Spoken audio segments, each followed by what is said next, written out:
right. One of my favorites is Wednesday's videos because we talk about wisdom and God gives so much wisdom. Today we're going to talk about guarding your heart and your mind. And we'll start with Proverbs 4:23, which says, above all else, guard your heart for everything you do flows from it.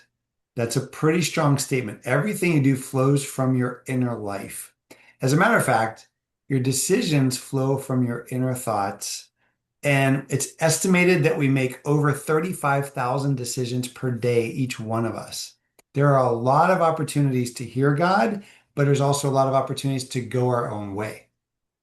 Well, one of my 65,000 or whatever you just said, one of my decisions, I guess the thing that surprised me in this volleyball situation that I've been sharing about this week is that the pressure wasn't coming from the tryout, but the pressure was coming from what I was allowing into my heart and mind.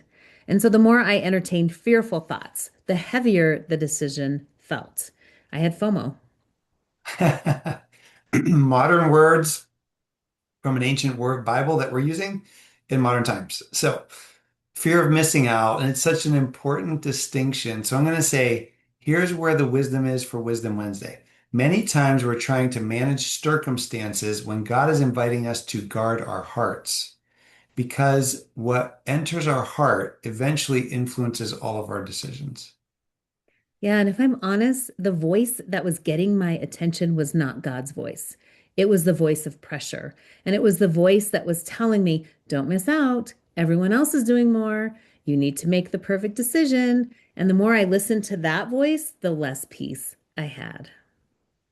Yeah, so it's really fascinating because lots of Christians can think, well, Christianity is so restrictive because I can't do this, I can't do that. However, when God gives you the right direction, it will change your life. So when scripture talks about guarding your heart, it's talking about being intentional about what influences you. What is it you're watching? What is it you're listening to? What do you dwell on consistently in your mind?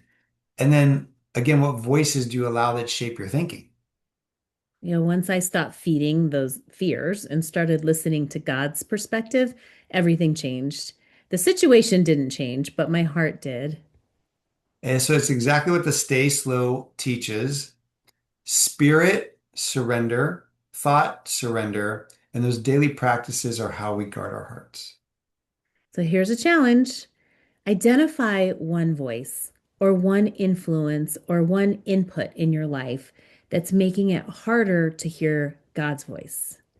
And then ask yourself, what would happen if I turned the volume down on that voice this week?